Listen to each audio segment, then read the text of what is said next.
Norman Podhoretz is here. He just retired as the editor of Commentary magazine. He has been a part of the intellectual scene in America for a long time. New York Magazine, when they did a story about the 100 smartest New Yorkers, also had a story about him written by Jacob Weisberg saying Norman Podhoretz was here, and so were most of the great mid-century literary and political thinkers, talking about New York. Much of the partisan review crowd has since fallen out, moved away, or passed on, but some of the fabled New York intellectuals are still here and still as cantankerous as ever. I don't know whether Norman was cantankerous as ever, but I'm certainly pleased to have him here to talk about a career in pursuit of ideas, in pursuit of the life of the mind, and passionately engaged by the direction of this country and ideas like freedom and anti-communism, anti-Semitism, and questions that he thought were important to be discussed by people in this nation. It's a pleasure to have Norman Podhoretz here, and his 65th year as he retires from the commentary, but certainly not planning to retire from offering ideas and opinions about things he feels passionately about. Welcome. Thank you. Just one small correction. I haven't yet retired. Okay. I'm a lame duck. When will you leave? The end of April. Okay. Why are you doing it? I mean, you didn't have to, did you? Oh, no, on the contrary. A lot of people try to talk me out of it, but I became the editor of Commentary when I was 30, and I've been doing it now for a little over 35 years, and I just, as you mentioned, reached my 65th birthday. Yeah. Seemed appropriate to move on to something else. The symmetries are very nice. The magazine is now celebrating its 50th anniversary. Did it have anything to do, I mean, 65, the 50th anniversary of the magazine, but did it have anything to do with the fact that ideas that you believe in seem to have gained in the 1994 election a real sense of being the paramount ideas at work in Washington and across the country? Well, I decided to retire before that happened, so that was not the precipitating event. But nevertheless, there is something to the notion of the battle being won. Yeah, well, I had the sense that that the battle was all but won, and some people have said of me that I'm a counterpuncher and happier in opposition than in power. So it may be that my sense of the impending victory had something to do with my decision to retire. Of course, I'm only retiring as an editor. I intend to go on writing. To the magazine. And, yeah. Is it an apt description of you to say that you are better as a counterpuncher? Well, it was Norman Mailer who, one of my many ex-friends. I used to say if I wish to name drop, I have only to list my ex-friends. It was he who called me a counterpuncher, and I think there's a certain justice in that. I've spent a lot of my time debating, polemicizing, and I do tend to go. To be a counterattacker. I react to things that are happening that seem to me dangerous, destructive, unhealthy, and that arouses my polemical impulses. Newt Gingrich calls what he is about a revolution. Yeah. You call it a counter-revolution. Yeah. Well, I don't want to quibble about the terms, but I think counter-revolution is a more precise description. Because what is happening now is a repudiation of a climate, a spirit, an ethos, a whole set of complex of institutions that came in about 50 years ago through the New Deal and were then extended, reinforced by the Great Society programs. This is the notion of the welfare state. The welfare state, right, and welfare state liberalism, the functional equivalent of what in Europe they call social democracy, democratic socialism. I think that was the revolution against which what happened in November obviously didn't happen overnight, but against which resistance had been developing, and I see this not so much as a revolution leading to something new, so much as a counter-revolution restoring something old. And what is that? Well, the emphasis on the individual as opposed to the group, the emphasis on freedom as against equality, the emphasis on what some conservatives would call mediating institutions rather than central state power. These are all traditions that were thought of as distinctively, uniquely American before the 1930s.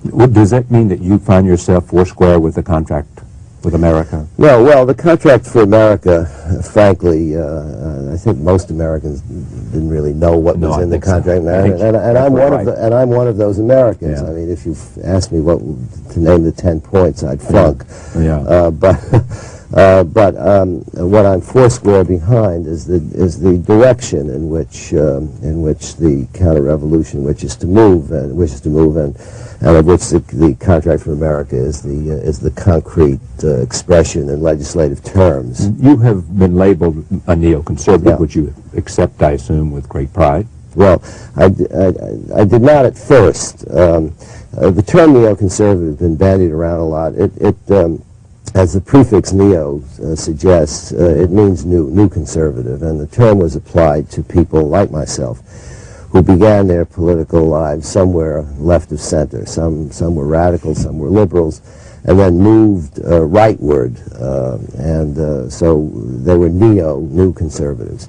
Did Crystal once say that a neoconservative was a liberal who'd been mugged by reality? Mugged by reality, that's exactly right. And he said that because he was basically talking about those neoconservatives who first appeared on the scene in the mid-'60s, mid-late '60s, who were, many of them helped to construct the programs of the Great Society, and who began to realize that they weren't working, and coming up against reality seemed to suggest the limits of the power of government programs to change things in a significant way, or in a way that was intended. I mean, many of these programs fell victim to what was called the law of unintended consequences. I want to get to that, but I want to stay with one. Do you call yourself a conservative today? Yeah, I do indeed. Well, Have you first changed your registration to Republican? Well, I'm a little embarrassed about that because I'm still a registered Democrat. Why? Well,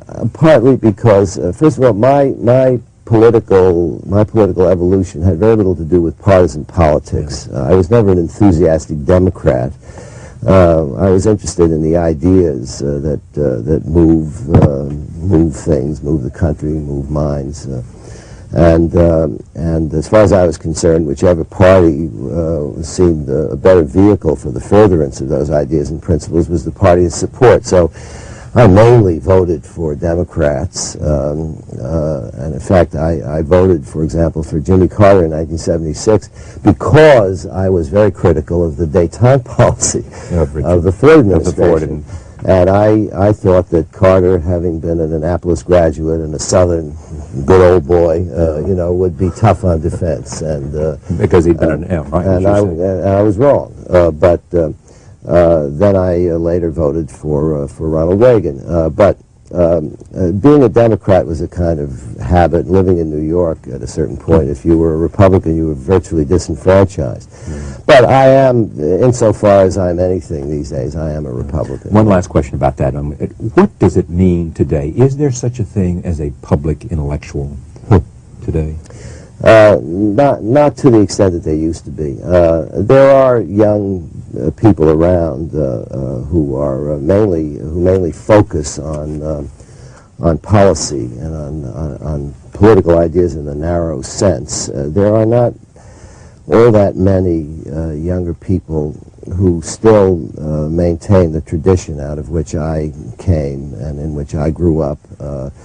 The tradition, which has come to be called the tradition of the New York intellectuals, the public intellectual. We were people who were very arrogant, for one thing. That is, we thought we could pronounce on virtually anything under the sun, except maybe for the physical sciences. If it was culture or politics, you thought you had it. Yeah, and we specialize, as you might say, in making connections between different realms of experience and different realms of thought. we thought we understood the underlying forces better than anybody else, and sometimes we even really did. Often enough, we made mistakes.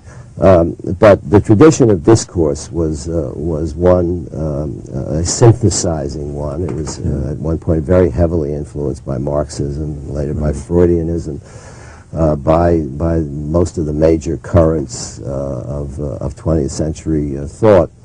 These were all extremely articulate people. Take me back to then. I mean, we'll come back to the question of whether they're public intellectuals today and whether they're people who do that. I mean, many people may have seen the cover of the New York Times Magazine for February 12th here. It says, look who's the opinion elite now. They're young, brainy, and ambitious, an adversarial band of conservatives winning the war against liberalism and having a grand old time, by James Atlas, who, by the way, I guess is writing a biography of Saul Bellow. But take me back to the late 50s, early 60s. Who formed the family? This group of intellectuals who all knew each other and who were doing the things that you said and had a certain hubris about themselves. Well, the family, which is a term I use to describe these people in one of my books in making it, were centered around several magazines, Partisan Review, Commentary principally. And they were mainly literary people, literary critics, creative writers, but who, as I said, well, the famous ones. I just noticed this week Mary McCarthy and Hannah Arendt's correspondence. Their letters and correspondence. They were certainly members of the family. People like Delmore Schwartz and Saul Bellow and a younger group, including myself, would have been Susan Sontag, William Phillips and Philip Robb, who were the editors of Partisan Review. You had Lionel Trilling and his wife Diana Trilling, still both of them, Alfred Kazin, Leslie Fiedler, William Barrett. And you shared a political philosophy and a cultural... Well, there was a lot of disagreement and a lot of bickering. Sure, I don't mean disagreement. But what the family shared was what the French would call a formation. That is a kind of education. I don't mean literally.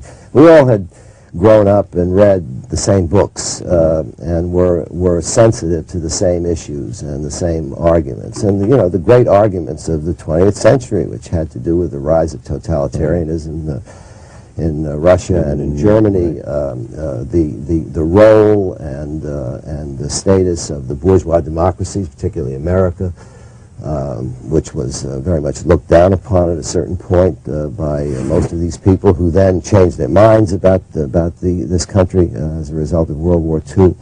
The influence of the whole school of Freudian thought, the changing nature of not only American society but Western society.